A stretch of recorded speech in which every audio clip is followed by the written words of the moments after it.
मधु चैतन्य साधकों के लिए वरदान।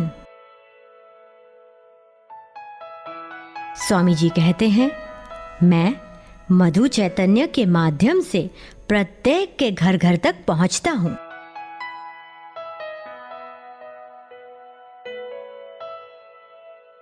मधु चैतन्य चैतन्यपूर्ण अनेक लेख रूपी मधु का संचय करती पत्रिका।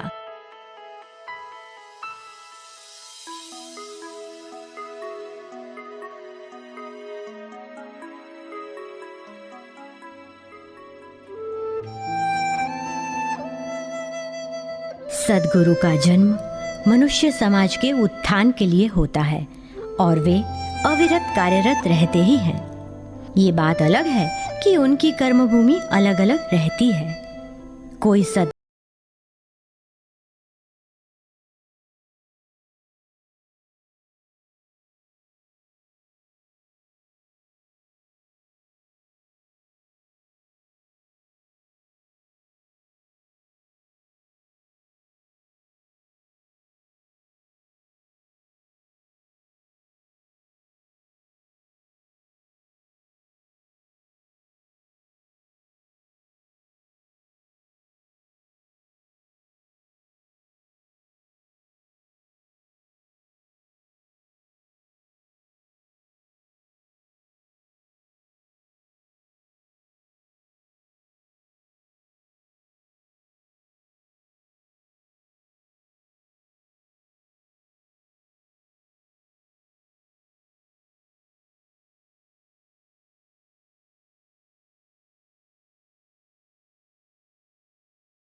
महान सद्गुरुओं के बारे में उनके शिष्यों ने जो लिखा वह उनके स्तर पर बताई बात होती है, फिर भी जिज्ञासुओं को वह कितनी प्रभावशाली लगती है, तो स्वयं सद्गुरु के चैतन्य युक्त शब्द कितने बहुमूल्य होंगे।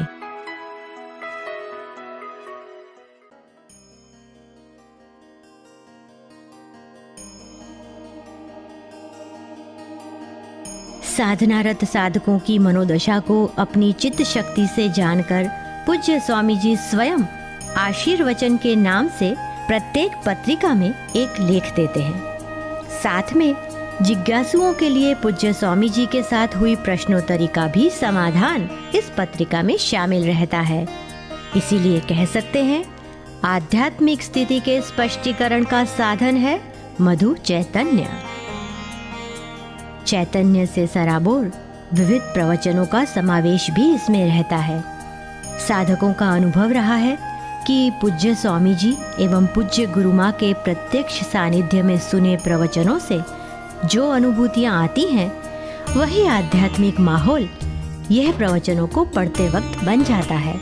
कई बार ध्यान की उच्च स्थिति में जो बातें बौद्धिक स्तर पर समझना छूट गई हों, वे पढ़ते समय समझ में आती हैं। इसीलिए कह सकते हैं, दिव्य ज्ञान का कोश है मधु चैतन्य। समाधिस्थ सद्गुरु की महिमा है कि वे आध्यात्मिकता की अगली पादान जीवंत गुरु तक शिष्य को पहुंचाते हैं। विश्व भर के समाधिस्थ सद्गुरुओं के जीवन चरित्रों का पत्रिका में स्थान रहता है, मुखपृष्ठ पर उनकी छवि के साथ। इसीलिए कह सकते हैं, तीर्थ समान सद्गुरुओं की जीवनी का आचमन है मधु चैतन्य। पत्रिका के और दो स्तंभ, प्रेरक प्रसंग तथा प्रश्न आपके के लिए पूज्य गुरु माँ द्वारा लेख दिए जाते हैं, जो चंद शब्दों में बोध देते हैं। इसीलिए कह सकते हैं, बच्चों से लेकर बुजुर्गों के लिए प्रेरणादायी है मधु चैतन्य। पत्रिका का एक स्तंभ रहता है अध्यात्म और विज्ञान को जोड़ती कड़ी का, जिससे युवा वर्ग तथा खोजी लोगों को अध्यात्म के विषय में बौद्धिक संतुष्टि मिलती है। बच्चों को भी रोचक शैली में अध्यात्म परोसा जाता है बाल स्तंभ में। इसीलिए कह सकते हैं कि अध्यात्म निधि रूपी संदूक की चाबी है मधु चैतन्य। समर्पण ध्यान योग एक अनुभूति प्रदान ध्यान पद्धति है और साधकों को हुई अनुभूतियाँ उनके जीवन में चालक बल का कार्य करती हैं तथा दूसरों को भी प्रोत्साहन के साथ साथ श्रद्धा बनाए रखने में सहायक सिद्ध होती हैं। इसीलिए एक स्तंभ रहता है उन अनुभूतियों के संग्रह का। ध्यान से बदला जीवन हो या दुर्घटना से बचाव हुआ हो, गुरु कृपा का अलौकिक आनंद मिला हो या समस्या का हल निकला हो, तरह तरह की अनुभूतियों का पठन गुरु सानिध्य का अनुभव कराती हैं और इसीलिए कह सकते हैं कि सद्गुरु के सूक्ष्म और व्यापक अस्तित्व का प्रमाण है मधु चैतन्य। सद्गुरु के प्रति रहा भाव आध्यात्मिक ऊंचाई देता है।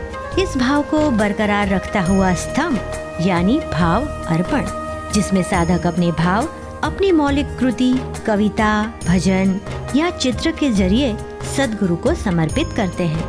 अनुभूति की आश्चर्यकारी बात यह है कि कई सारे साधकों ने पहले कभी न तो कविता भजन लिखे होते हैं और ना ही चित्र बनाए होते हैं। जीवन में ध्यान को जोड़ने के बाद कला उजागर हुई और उनके हाथों इतनी अच्छी रचनाएं निर्माण हुई हैं।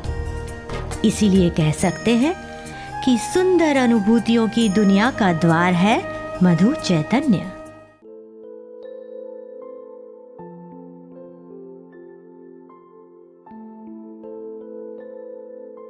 हिमालय के अनेक संतों की तपस्याओं का आध्यात्मिक ज्ञान शुद्ध स्वरूप में समाज तक लाने का महान कार्य पूज्य स्वामी जी के माध्यम से मुंबई में प्रथम 1999 की साल में एक छोटी सी शिविर से हुआ।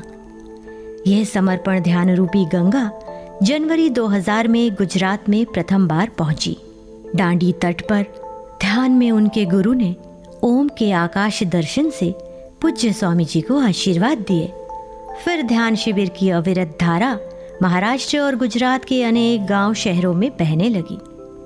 अप्रैल 2000 में योग प्रभा भारती सेवा संस्था ट्रस्ट का निर्माण हुआ। पूज्य स्वामी जी की अमृतवाणी का लाभ सभी को मिले, इसी इच्छा से एक पत्रिका निकालने का प्रस्ताव रखा गया। पूज्य स्वामी जी ने पत्रिका के लिए सहर्ष अनुमति दी और उसका नामकरण किया मधु चैतन्य।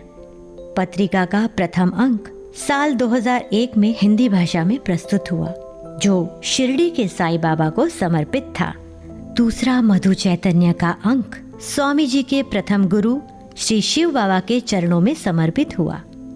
समर्पण की गंगा अब कनाडा और यूके तक पहुंच गई थी।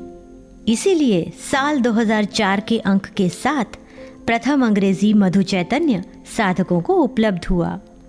गुजराती साधकों के लिए मधु चैतन्य गुजराती में 2010 से उपलब्ध कराया गया।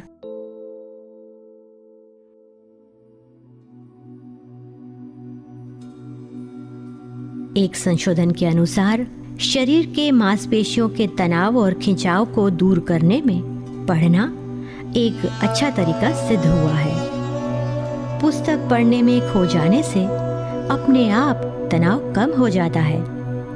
तो सोचिए, आध्यात्मिक पुस्तकें और अनुभूति प्रदान ग्रंथ पढ़ने से मिलने वाले सकारात्मक परिणाम पर अगर संशोधन हो तो उसका परिणाम कितना अद्भुत होगा। ईश्वर निर्मित सुपर कंप्यूटर जैसा हमारा देह जब आत्मानुभूति को प्राप्त होता है तो ये प्रमाण उस व्यक्ति के लिए जीवन का आधार बन जाता है। आज आधुनिक विज्ञान की मदद से मशीनों की सहायता से चैतन्य के स्तर को नापा भी जा सकता है। मधु चैतन्य पत्रिका का स्कैनिंग भी ऐसे ही मशीनों से किया गया था और उसका आश्चर्यजनक परिणाम यहाँ दिखाया गया है।